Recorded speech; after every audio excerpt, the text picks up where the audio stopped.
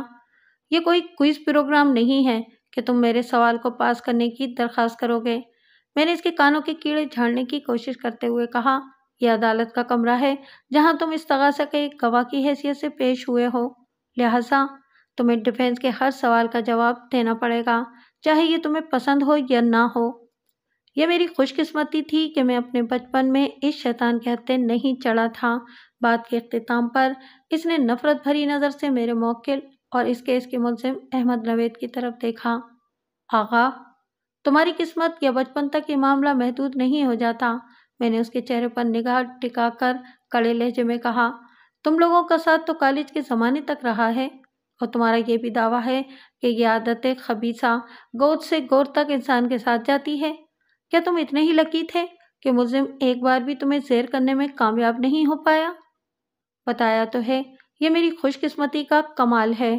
چلو، میں تمہاری خوش قسمتی کا بھی لیبارٹری ٹیسٹ کر لیتا ہوں، میں نے اس کی آنکھوں میں جھانکتے ہوئے سخت لہجے میں کہا۔ میں تمہارا نادیدہ ذائچہ بنانے جا رہا ہوں، تیار ہو جاؤ۔ آپ میرا ذائچہ کیسے نکال سکتے ہیں؟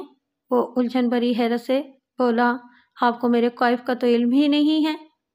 میں کمرہ عدالت میں مجرمانہ ذہنیت کے حامل جن افراد کا ذائچہ کھینچتا ہوں، اس کے لیے ان کے کوائف نہیں، کیفیت کی ضرورت پیش آتی ہے، میں نے سنسناتے ہوئے لہجے میں کہا، اور تمہاری کیفیت تو کسی کھلی ہوئی کتاب کے مانند میرے سامنے ہے، تو شروع کریں۔ میرے اس سوال کے جواب میں کچھ کہنے کے بجائے وہ گھبراہٹ بھری نظر سے اغل بغل میں دیکھنے لگا۔ پرائمری اسکول میں سالانہ کھیلوں کے موقع پر تمہاری کلاس نے 500 میٹرز کی دوڑ میں حصہ لیا تھا، میں نے بولنا شروع کیا۔ تمہارا دعویٰ تھا کہ اس مقابلے میں تم ہی پہلے نمبر پر آؤ گے، لیکن نتیجہ اس کے برعکس برآمد ہوا اور ملزم احمد نوید نے وہ ریس جیت کر خود کو تم سے بہتر ثابت کر دیا تھا۔ تم 8ویں نمبر پر آئے تھے۔ آئندہ چند روز تک تم ملزم سے بگڑے رہے تھے۔ اپنی ہار کو تسلیم کرنے کے بجائے تم نے ملزم کو اپنے غصے کا نشانہ بنا لیا تھا۔ اس کے بعد ذکر ہو جائے مڈل کا۔ میں سانس ہموار کرنے کے لیے رکا اور پھر آگے بولا۔ جب تم لوگ 8ویں کلاس میں تھے تو شہر کے 10 اسکولز کے اسٹوڈنٹس میں مقابلہ حسن تقریر منعقد ہوا تھا۔ اب کی بار تم نے جم کر تیاری کی تھی۔ تم آئینے کے سامنے کھڑے ہو کر گھنٹوں فرضی بھاشن دیتے رہتے تھے، لیکن جب مقابلہ حسن تقریر کا وقت آیا تو مائک کے سامنے آتے ہی گویا تمہاری ہوا نکل گئی اور وہ ڈیبیٹ کمپٹیشن بھی احمد نوید نے جیت لیا تھا۔ میٹرک میں ملزم A گریڈ لے کر تم سے بہت آگے تھا اور تم C گریڈ کے ساتھ اپنا منہ چھپاتے پھر رہے تھے۔ جب تم لوگ ایک ہی کالج میں پہنچے تو تمہارا میلان ایک دوسرے سے جدا ہو گئے تھے۔ تمہیں C گریڈ کی وجہ سے سائنس نہیں مل سکی تھی، گویا یہاں بھی ملزم نے تم پر اپنی برتری ثابت کر دی تھی۔ تم اپنی اس بے درپے شکست سے اتنے دل برداشتہ ہوئے کہ تم نے کالج ہی چھوڑ دیا، لیکن ملزم نے اپنی تعلیم مکمل کرنے کے بعد معلمی کا باعزت اور پروقار پیشہ اختیار کر لیا۔ تمہیں اپنی جس خوش قسمتی پر ناز ہے وہ تو تمہاری زندگی میں کہیں نظر نہیں آتی۔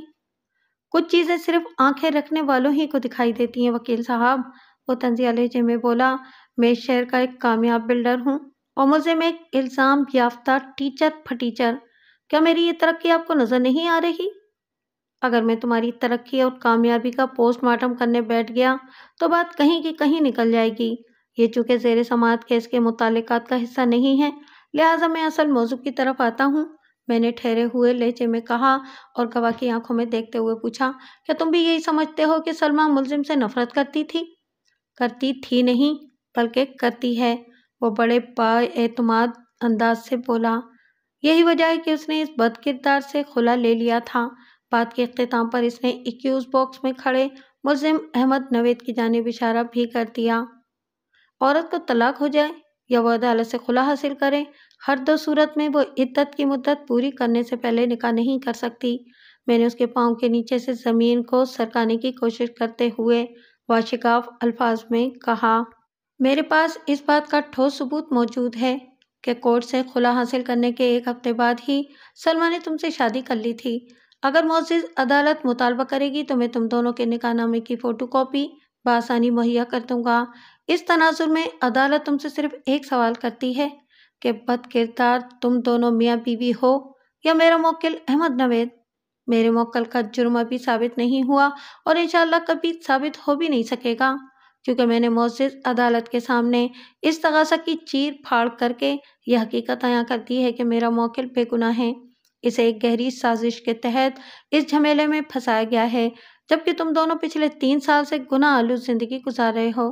اگر میں کسی انتقامی کارروائی پر اتر آیا تو تم دونوں کے علاوہ وہ نکاح خواہ بھی طویل مدت کے لیے جیل چلا جائے گا جس نے عدالت کا خلا والا فیصلہ دیکھنے کے بعد بھی عدت پوری ہونے سے پہلے تمہارا نکاح پڑھوا دیا، اور اگر اس نے عدالت کا فیصلہ پڑھا ہی نہیں یا تم لوگوں نے وہ ڈاکومنٹ دانستہ سے چھپایا تھا تو یہ تو اور بھی سنگین جرم ہوگا۔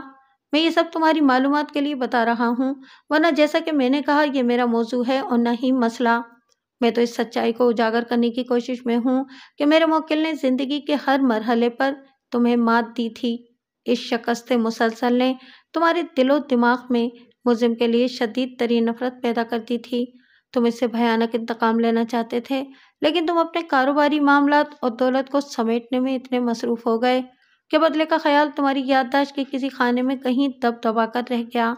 کافی عرصے کے بعد جب میں نے دانستہ رک کر لمحاتی خاموشی اختیار کی اور پھر اپنی بات کو آگے بڑھاتے ہوئے کہا، جب تم نے سلمیٰ کو پہلی بار دیکھا تو اس کی دلکشی اور خوبصورتی پر ریجھ گئے۔ وہ کسی اپارٹمنٹ کی بکنگ کے حوالے سے معلومات حاصل کرنے تمہارے آفس آئی تھی۔ تم نے اپنے دل میں سلمیٰ کو حاصل کرنے کا فیصلہ کر لیا۔ وہ دولت کی بھوکی تھی اور تمہارے پاس اس جنس کی کوئی کمی نہیں تھی۔ تم دونوں قریب سے قریب تر ہوتے گئے، لیکن جب تمہیں پتہ چلا کہ سلمیٰ شادی شدہ ہے تو ایک لمحے کے لیے تمہارا دل بجھ سا گیا، مگر اگلے ہی لمحے تم نے اس مسئلے کا حل بھی نکال لیا۔ تم نے سلمیٰ کو سمجھایا کہ وہ اپنے شوہر کے ساتھ ایسا سلوک کرے کہ وہ بندہ اسے طلاق دینے پر مجبور ہو جائے۔ تمہاری سیکھ کے جواب میں سلمیٰ نے تمہیں بتایا کہ اس کا شوہر ٹیچر پھٹیچر احمد نوید اسے بہت زیادہ محبت کرتا ہے اور یہ کہ وہ کسی بھی صورت اسے طلاق نہیں دے گا۔ تو احمد نوید کا نام سنتے ہی تمہارے دل میں سویا ہوا انتقام کا آتش فشاں پھٹ گیا۔ اب تو تمہیں ہر قیمت پر ملزم کو نیچا دکھانا تھا، بلکہ اس کے جذبات و احساسات کو کچل کر رکھ دینا تھا۔ زندگی بھر کی نفرت کو ٹھنڈا کرنے کا اس سے اچھا موقع تمہیں دوبارہ نہیں مل سکتا تھا۔ سلمیٰ تمہاری دولت کی چمک سے متاثر ہو چکی تھی، لہٰذا اس نے وہی کیا جو تم نے اس سے کہا۔ خلا کی وجہ بھی تمہارا ہی آئیڈیا تھا۔ بالآخر تم ملزم کی محبت کو چھین کر اس سے زندگی بھر کی ناکامی کا بدلہ لینے میں تو کامیاب ہو گئے، مگر تمہارے دل کی کدورت اور دماغ کی غلاظت کو قرار نہ آیا اور 3 سال کے بعد افطرا پردازی پر اتر آئے۔ تم نے بابر علی کو 5,000 روپے میں خرید کر ایسا گھناؤنا کھیل کھیلنے پر مجبور کیا جس کے نتیجے میں میرا موکل یا تو خودکشی کر لے اور یا پھر زندگی بھر اپنی ہی نگاہ میں گر کر گندی نالی کے کیڑے جیسی حیثیت اختیار کر لے۔ لیکن تمہاری بدبختی کہ احمد نوید کا کیس میرے ہاتھ میں آ گیا۔ لمحاتی توقف کر کے میں نے ایک آسودہ سانس خارج کی اور پھر کہا، اب صورتحال یہ ہے کہ تمہارا یہ خریدا ہوا بچہ جمورہ بابر علی تو سیکشن 51 52 52A 191 192 اور 193 کے تحت ایک لمبے عرصے کے لیے جیل جائے گا، اور تم دونوں میاں بیوی میرے موکل کے خلاف ایک سنگین سازش بننے کے علاوہ اللہ کے قانون کو توڑنے کے بھی مرتکب ہوئے ہو۔ اگر تم دونوں پر حدود آرڈیننس کا اطلاق ہو گیا تو اس کے بعد میں صرف یہی کہہ سکتا ہوں کہ حجت تمام ہوئی۔ اس کے بعد آگے ہے لا بلا بلا۔ پھر میں نے اپنا روئے سخن جج کی طرف پھیرا اور نہایت ٹھہرے ہوئے لہجے میں کہا، جناب عالی، مجھے گواہ آغا مسعود سے اور کچھ نہیں پوچھنا، اور میں صفائی کے گواہ عبدالکریم کو پیش کرنے کی اجازت چاہوں گا۔ عبدالکریم اس شہر کے ایک بااثر سماجی شخصیت ہیں اور وہ کلاس 1 سے کالج تک آغا مسعود اور احمد نوید کے ساتھ رہے ہیں۔ وہ اس حقیقت سے پردہ اٹھا دیں گے کہ میرے موکل پر لگا ہوا الزام سچا ہے یا وہ آغا مسعود اور اس کی بیوی سلمیٰ کی ملی بھگت کا شکار ہوا ہے۔ عبدالکریم ملزم اور آغا مسعود کو بچپن سے جانتے ہیں اور ان دونوں کی ایک ایک اچھائی اور برائی سے بھی بخوبی واقف ہیں۔ آئندہ 10 منٹ میں عبدالکریم نے میرے موکل کے حق میں گواہی دے دی۔ اس کے بعد جج نے آغا مسعود کی طرف دیکھتے ہوئے درست لہجے میں استفسار کیا، مسٹر آغا، آپ اپنے دفاع میں کچھ کہنا چاہیں گے؟ آغا مسعود نے کھنکار کر گلا صاف کیا، لیکن اس سے پہلے کہ وہ اپنے منہ سے ایک لفظ بھی نکالتا، بابر علی کی چیخ سے مشابہ آواز کمرہ عدالت میں گونجی۔ وہ فریادی لہجے میں جج سے مخاطب تھا، سر، مجھ سے غلطی ہو گئی، میں 5,000 کے لالچ میں آ گیا تھا، میں آغا صاحب کے پیسے واپس کرنے کو تیار ہوں، مجھے جیل نہیں جانا، پلیز مجھے معاف کر دیں، میں قسم کھا کر کہتا ہوں کہ سر احمد بے قصور ہیں، میں نے یہ شیطانی ڈرامہ آغا صاحب کے کہنے پر کیا تھا، مجھے معلوم نہیں تھا کہ اس کے اتنے بھیانک نتائج بھی ہو سکتے ہیں۔ اس کے بعد وہ باقاعدہ بلک بلک کر رونے لگا۔ بابر علی ان لمحات میں واقعتاً ایک یتیم اور مظلوم بچہ ہی نظر آ رہا تھا۔ اس نے اقبال جرم کر کے نہ صرف آغا مسعود اور سلمیٰ کے لیے سنگین مشکلات کھڑی کر دی تھیں، بلکہ صحیح معنوں میں حجت تمام کا حق بھی ادا کر دیا تھا۔ میں نے رفتہ رفتہ ٹھوس دلائل کی مدد سے اس تغاضا کے گرد اپنا حلقہ اس طرح تنگ کر دیا تھا کہ اس موقع پر اس کے لیے سانس لینا دشوار ہو رہا تھا۔ وہ میری مخالفت میں زبان کیا کھولتا؟ یہ بتانے کی تو ضرورت ہی نہیں کہ آئندہ پیشی پر عدالت نے میرے موکل احمد نوید کو باعزت بری کر دیا تھا۔